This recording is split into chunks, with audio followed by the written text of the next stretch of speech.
자, 이번 시간에는 단순회귀 분석이랑 다중회귀 분석을 비교해서 실습을 구체적으로 해보도록 하겠습니다. 자, 단순회귀 분석은 하나의 변수가 다른 하나의 변수에 미치는 영향을 분석하는 거고요. 다중회귀 분석은 하나의 변수에 영향을 미치는 변수가 여러 개라고 생각할 때 분석하는 방법이라고 생각하시면 돼요. 예를 들어 내가 궁금한 건 성적이 어떻게 변했는지 성적 변화 추이라고 생각해 볼게요. 그럴 때 독립변수로 가장 영향이 클 것 같은 순 공부 시간을 넣는 것을 단순회귀 분석이라고 할 수 있을 것 같아요. 그런데 성적에 영향을 미치는 것은 순 공부 시간만 있는 것은 아니죠. 수면 시간도 굉장히 큰 영향을 미칠 수 있고요. 내가 릴스를 본 시간, 친구랑 수다던 시간 이런 것 등등등이 모두 다 영향을 미칠 수 있습니다.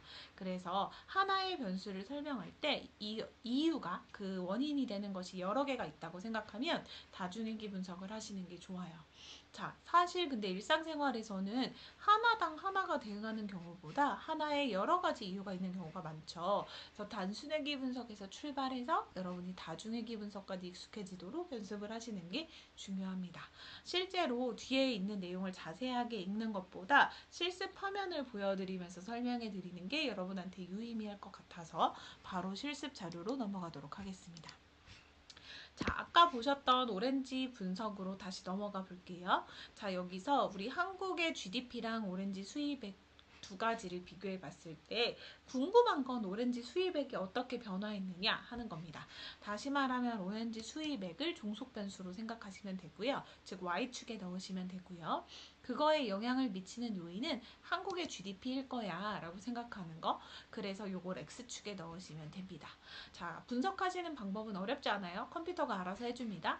여러분 아까 데이터에 추가 기능 깔아서 이 데이터 분석 생겼죠? 아까 히스토그램은 우리가 그려봤는데 이렇게 쭉 내려가면 굉장히 여러 가지가 있고 그 중에 회귀 분석도 있어요. 회귀 분석을 클릭하고 확인을 눌러보도록 하겠습니다.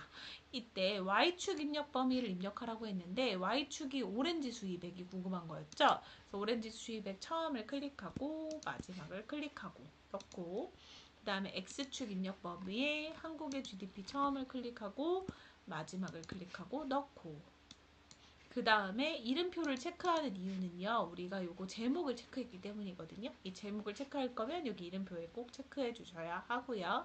신뢰 수준은 95%를 선택한다면 좀 더 유의미한 결과를 얻을 수 있으니까 일단 클릭해 볼까요? 근데 사실 빼고 와서도 나중에 확인하는 방법이 있습니다. 그 다음에 출력의 범위는 뭐라고 생각하시면 되냐면요. 나는 이거를 새로운 페이지, 아예 시트로 표현할 것인가 아니면 이 하나의 화면 안에 표시할 것인가인데 선생님이 이 화면에 한번 표시를 해보도록 할게요. 여러분이 새로운 워크시트를 클릭하면 다른 시트로 넘어가서 결과가 나옵니다. 이렇게 하고 클릭을 딱 해보시면 이렇게 딱 나와요. 자, 여러분은 여기 굉장히 여러 개가 나와서 정신이 없으시겠지만 주목하실 값은 딱 3개의 데이터라고 생각하시면 좋을 것 같아요. 선생님이 같이 보고 싶은 거 여기 한번 바꿔보도록 하겠습니다.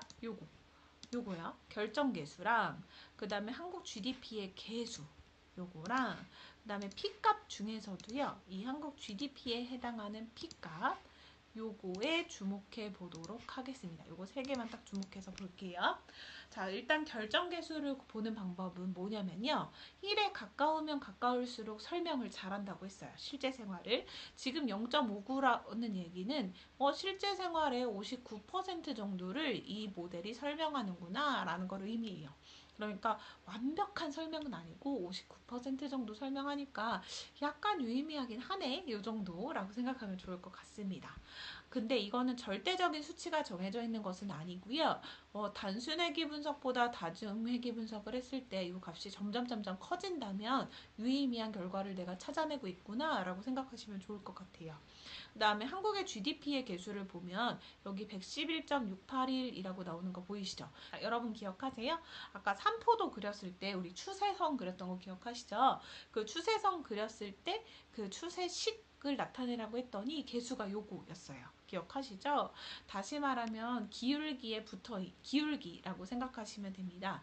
x가 1만큼 변화할 때 y가 얼만큼 변화하느냐에 대한 건데요. 문제는 이 둘의 어떤 단위가 다를 수도 있다고 했죠. 그래서 이 개수를 해석하기에 어려움이 있다는 것이 우리의 문제예요. 그래서 그걸 어떻게 해결할지 이따가 좀 더 다시 한번 확인을 해볼게요.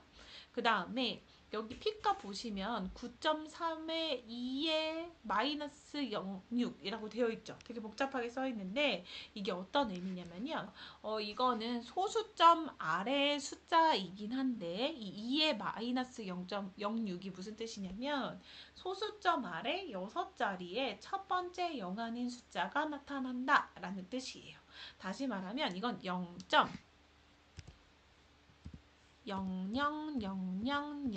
다섯 개 있죠. 여섯 번째 자리에 9, 3, 1 이런 식으로 숫자가 나타난다는 뜻입니다. 0, 0 이런 식으로 나타난다는 뜻이에요. 그래서 이게 굉장히 작은 값이라는 걸 알 수 있어요. 여기 2 이런 값이 뜨면 굉장히 작은 값이구나 라는 걸 알 수 있습니다. 자, P값의 주의점은요. 사실 0.1보다만 작으면 유의하다고 생각할 수 있는데요. 더 제대로 유의성을 검증받기 위해서는 0.05보다 작으면 좀 더 유의하다고 생각하시면 좋을 것 같아요. 무슨 말이냐면 여러분 왜 90% 신뢰 수준, 95% 신뢰 수준 이런 말 들어보신 적 있죠? 0.05보다 작다면 95% 신뢰 수준으로 이건 유의하다라는 것이 검증된 거라고 생각하시면 좋을 것 같아요. P값은 작으면 작을수록 좋고 특히 0.05보다 작으면 더 좋고 아무리 못해도 0.1보다는 작아야 유의미하다고 해석할 수 있다라고 기억하시면 좋을 것 같습니다. 됐죠? 자, 근데 문제가요. 결정계수도 웬간이 나왔고 P값 아주 좋은데 이 계수를 어떻게 해석하느냐잖아요. 그래서 이 상태로는 해석하기 어렵다고 생각해서 우리 뭐 해볼 거냐면 로그 함수를 한번 씌워보도록 하겠습니다. 자, 그래서 여기를 잠시 지우고 다시 뭐 해볼 거냐면요. 우리 오렌지 수입액이랑 한국 GDP 알고 싶은 거죠. 그래서 로그 오렌지는 어떻게 구하는 거냐면요. 이렇게 하는 거예요. 여기다가 지금 로그 오렌지 수입액 이렇게 적고 그 다음 셀에는 로그 한국 GDP 이렇게 적고요. 여기 어떻게 쓰시면 되냐면 등호 쓰시고요. 로그 함수 사실 2학년은 배웠고 1학년은 안 배웠죠. 그 로그 함수의 로그라고 생각하시면 됩니다. 영어로는 그냥 LOG까지만 쓰시면 되고요. 가로를 하시고 요거 우리 첫 번째 거 누르면 되겠죠. 요거 B2에 있는 걸 로그 값을 씌워줘 라는 뜻입니다. 이렇게 해서 엔터 치면 요 오렌지 수입액의 로그를 씌운 값으로 이렇게 나오고요. 그거 요거랑 똑같은 거 확인되시죠? 여기 점에 플러스 버튼이 누른 상태에서 쭉 아래로 내리면 이렇게 각각의 로그 값이 계산되는 걸 확인할 수 있습니다. 마찬가지로 한국 GDP도 등호 치시고 LOG 로그 치시고 괄호 열고 이번에는 우리 한국 GDP가 궁금한 거니까 한국 GDP를 클릭하시고 가로를 닫고 엔터를 해볼게요. 그럼 한국 GDP의 로그를 씌운 값이 나오고요. 이것도 쭉 드래그해서 이렇게 한번 구해보도록 하겠습니다. 자, 이제 로그로 분석할 준비가 된 거예요. 자, 그럼 이제 어떻게 해볼 거냐면 다시 회귀 분석을 해볼게요. 데이터 분석, 회귀 분석, 확인. 자, 이번에는 Y축에 뭘 입력할 거냐면 로그 오렌지 수입액을 넣을 거예요. 로그 오렌지 수입액 쭉.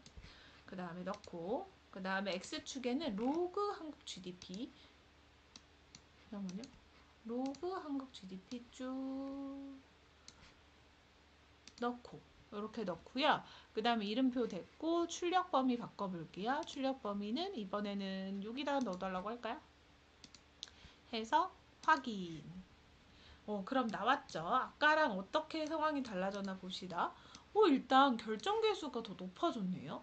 오호. 자, 결정계수가 좋으면 좋을수록 어떻게 된다고 했죠? 더 설명력이 높다 그랬죠. 아까는 59% 설명력이 있었는데 이번엔 66% 설명력으로 바뀌었고요. 자, 로그의 개수 여기 본다고 했어요. 그 다음에 여기 P값 본다고 했습니다.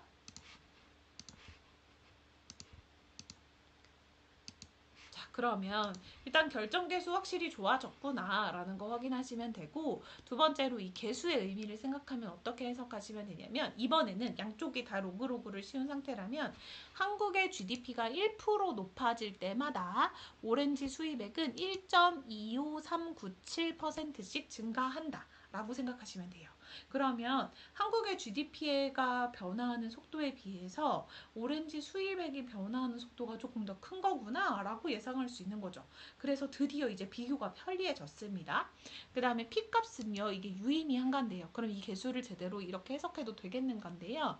이거는 소수 6번째 자리에서 처음으로 0이 아닌 숫자가 나타나고, 그것이 1, 3이라는 거니까 0.000013 이런 숫자란 뜻이에요. 다시 말해서 유의미하구나, 0.05보다 확실히 작구나 라는 걸 아시면 됩니다. 자, 여러분, 이렇게 한국의 GDP랑 오렌지 수입액 이거 딱 두 가지만 놓고 비교했죠? 이렇게 하나와 하나를 비교하는 것을 단순 회귀 분석이라고 합니다. 자, 그러면 여러분 여기다가 추가해 볼 거예요. 변수를. 어떻게 추가해 볼 거냐면, 한국 GDP만 오렌지 수입액에 영향을 미치는 건 아니겠죠. 우리가 아까 뭐라고 얘기했었어요? 환율이 높아진다는 것은 말하자면 원화 가치가 떨어지는 거고, 다시 말하면 똑같은 오렌지를 사는데 더 많은 원화를 지불해야 되는 거고, 따라서 환율이 높아지면 우리는 오렌지를 수입하는 양이 줄어들 것이다 라고 예측했었죠. 그래서 아마 얘는 음의 상관관계를 가질 것이다 라는 예측이 있었어요. 얘도 영향을 미치는 주요한 요인일 것 같아요. 그래서 여기 오른쪽에 삽입 한번 해볼게요. 그래서 여기는 로그 환율을 한번 넣어보도록 하겠습니다. 로그의 환율 한번 넣어보자. 역시 계산하는 방법은요, 이렇게 등호 넣으시고요, 로그 치시고, 그 다음에 여기 환율에 해당하는 거 여기부터 넣으시고 가로를 닫으시면 짜잔, 이렇게 로그 환율 값이 계산이 됩니다. 마찬가지 방법으로 플러스 버튼 누르고 쭉 이렇게 해줄게요. 그러면 이번에는 오렌지 수입액을 결정하는 요인으로 한국 GDP랑 환율을 동시에 살펴볼래? 라고 얘기하는 거나 똑같아요. 그럼 이제 데이터 분석을 다시 해볼 건데요. 이렇게 해볼게요. 데이터 누르고 데이터 분석, 회귀 분석, 확인. 자, X축 입력 범위가 중요합니다. 자, Y축은 그대로 여기 오렌지 수입액 전체니까 냅둘게요. 자, 이제 X축을 바꿀 건데요. 당황하지 않고 여기 로그 GDP부터 로그 환율까지 두 셀을 이렇게 동시에 선택하시면 돼요. 그래서 넣고, 그 다음에 이름표 넣고, 출력 범위를 우리 비교하기 위해서 여기 밑에다가 한번 넣어볼게요. N21 괜찮아요? 여기다가 이렇게 넣어보도록 하겠습니다. 그리고 확인. 그러면 오호, 이제 비교합니다. 자, 여기 결정계수 보니까 어떻게 됐어요? 매우 좋아졌네요. 무려 70% 설명력으로 올라갔고요. 그 다음에 여기 보니까 개수가 나타났는데 요거 자세히 분석해 볼 거고, P값을 한번 보도록 하겠습니다. 자, 일단 P값 먼저 보면요. 결정계수 좋아졌으니까 그러면 한 가지로 설명하는 것보다 두 가지 이상의 변수를 확인하는 게 더 좋은 설명이구나 라는 게 여기서 확인이 된 거고요. 그 다음에 만약에 여러분 이게 한 가지를 요소를 넣었는데 이게 결정계수가 안 좋아지잖아요. 그럼 여러분이 잘못된 변수를 선택했다는 걸 뜻해요. 예를 들어 여러분이 성적을 예상하고 싶은데 여기다가 달리기 시간에 대한 걸 넣었어요. 그럼 관련이 없을 수 있죠. 그럼 결정계수가 낮아지거든요. 그래서 여러분이 선택한 변수가 이 결정계수를 낮춘다면 이건 빼고 생각해야겠구나 라고 생각하시면 되고요. 지금처럼 결정계수가 높아지면 나의 선택이 옳았구나 라고 생각하시면 좋을 것 같습니다. 그리고 나서 여기 P값을 보시면요. 이거 첫 번째 P값은 굉장히 작은 거예요. 소수 앞점 아래 7자리 숫자에서 처음으로 6이라는 숫자부터 나온다는 얘기고요. 그러니까 0.0000006 이렇게 생각한다는 것이고요. 그러니까 굉장히 작은 값이니까 이 개수는 유의미하다. 그 다음에 이 P값은 0.05보다는 좀 크지만 0.1보다는 작죠. 그래서 유의하다라고 생각하셔도 좋을 것 같아요. 그리고 우리가 예상했던 대로 한국 GDP와 오렌지 수입액 간의 관계는 개수가 양수로 나왔죠. 즉 한국 GDP가 1% 증가할 때 오렌지 수입액은 약 1.28866% 증가한다더라. 그 다음에 환율이 1% 증가할 때 오렌지 수입액은 0.9027%씩 감소하더라 라는 걸 확인할 수 있습니다. 그러니까 환율 높아지면 확실히 오렌지 수입액 줄어드는구나 라는 걸 여기서 확인할 수 있는 거죠. 자, 마지막으로 변수 하나만 더 추가해 볼게요. 이게 이번에 FTA 프로젝트에서 중요한 더미 변수라는 개념이라고 생각하시면 좋을 것 같은데요. 자, 우리가 원하는 거를 오른쪽에 삽입해 보도록 하고요. 더미 변수는 로그를 씌우실 필요가 없습니다. 그래서 로그 씌우지 않은 상태로 그대로 갖고 올 건데요. 이건 무엇을 의미하냐면요. 자, 우리 미국에서 오렌지를 수입하는 걸 지금 분석하고 있는 거고요. 한국과 미국 간의 FTA는 2012년에 체결이 되었어요. 2012년에. 자, 그래서 2012년에 체결된 이후는 전부 다 1, 체결되기 전은 전부 다 0이라고 표시한 변수라고 생각하시면 돼요. 그러니까 더미 변수는 이렇게 딱 양으로 정해져 있는 게 아니라 됐으면 1, 아니면 0 이런 식으로 쓰는 거예요. 아니면 구별할 수 있는 거, 예를 들어 뭐 남자면 1, 여자면 0 이런 식으로 표현할 수도 있습니다. 물론 반대로 표시해도 돼요. 그래서 우리는 FTA 체결된 이유가 궁금하니까 체결된 것을 1로 이렇게 놓고 분석을 하시면 좋을 것 같아요. 그러면 다시 한번 마지막 한번 회귀 분석해 보도록 할게요. 데이터에서 데이터 분석으로 들어가서 회귀 분석 찾고 확인 누릅니다. Y축 입력 범위는 오렌지 수입액이니까 그대로 두고, 그 다음에 회귀 분석에서 요거 X축 입력 범위는 한국 GDP부터 요거 더미 변수인 FTA 체결 여부까지 한꺼번에 총 3개를 넣습니다. 이름표 체크했고 출력 범위 바꿔볼게요. 출력 범위는 비교하기 위해 요 밑에다가 한번 출력해 보도록 하겠습니다. 그러면 확인. 자, 그럼 보자. 자, 결정계수 보면요, 여러분 또 좋아졌어요. 결정계수가 좋아지고 있다는 건 FTA가 설명력을 높이는 변수구나 라는 걸 생각하시면 좋을 것 같아요. FTA는 설명력을 높이는 변수라서 유의미한 변수구나 라고 생각하시면 좋을 것 같고요. 여기 계수 한번 보도록 하겠습니다. 자, 요 계수랑 여기 P 값을 보도록 할 거예요. 선생님 왜 계속 값이 달라져요? 달라지는 게 정상인데요. 대신 각각의 영향을 받아서 서로서로 달라진다고 생각하시면 되고요. P값이 0.05보다 작으면 유의미한데 3개 다 0.05보다 작죠. 아하, 유의미하구나. 특히 한국 GDP가 1% 늘어날 때 오렌지 수입액은 0.67% 정도 증가하는 것이 확인되고, 한국 환율이 1% 증가할 때 오렌지 수입액은 1.04% 줄어드는 것이 확인되는구나 라고 생각하시면 좋을 것 같아요. 그런데 여기 더미 변수는요, 2012년 이후로는 1이고 그 전은 0으로 표시했었죠. 그럼 이거는 얘랑 얘와 동일하게 평가할 수는 없습니다. 그럼 이건 어떻게 하시면 되냐면요, 요 밑에다가 등호하고요, 익스포넨셜이라고 해서 지수함수의 일종인데요. 이걸 왜 씌워야 되는지는 지금 여기서 증명해 드릴 수가 없어요. 그렇지만 이 익스포넨셜 함수를 누르고 이 개수를 넣은 다음에 이렇게 구해보시면 이 새로운 값 있죠. 이 값으로 여러분이 해석을 하셔야 된다는 걸 기억해 주세요. 이거 더미 변수만요. 어떤 의미냐면 아까 FTA가 체결된 이후로 1년에 오렌지 수입액이 약 1.16% 증가했다 라고 해석하시면 좋을 것 같습니다. 어떻게 하시는지 알겠죠? 그러니까 여러분이 변수를 추가하면 할수록 결정계수가 점점 높아지고 있다는 것은 굉장히 좋은 신호다. 만약에 결정계수가 낮아진다면 그건 빼고 생각하자. 그건 잘못된 어떤 가정이었기 때문에 빼고 생각하자. 그리고 이 값들이 유의미한지를 확인하기 위해서는 P값을 먼저 확인한다. P값이 0.05보다 작으면 좋고, 혹시나 0.05보다 크더라도 0.1보다 작으면 유의미하다라고 해석할 수 있다. 통계적으로. 그래서 이 값을 제대로 먼저 확인을 하자. 0.05보다 다 작으면 당연히 제일 좋겠다라는 걸 아시면 되고요. 그 다음에 로그 함수를 씌웠을 경우에는 각각 퍼센트로 해석을 하면 되고, 이 개수를 더미 변수의 경우에는 단순 퍼센트로 해석할 수가 없어서 익스포넨셜 함수, 지수 함수를 취해서 그 값으로 해석을 한다라는 것까지 기억하고 계시면 좋을 것 같습니다. 수업 시간에 또 다양한 실습해봐요. 다음 영상에서는 소고기 데이터 분석해 볼게요. 수고하셨어요. 안녕.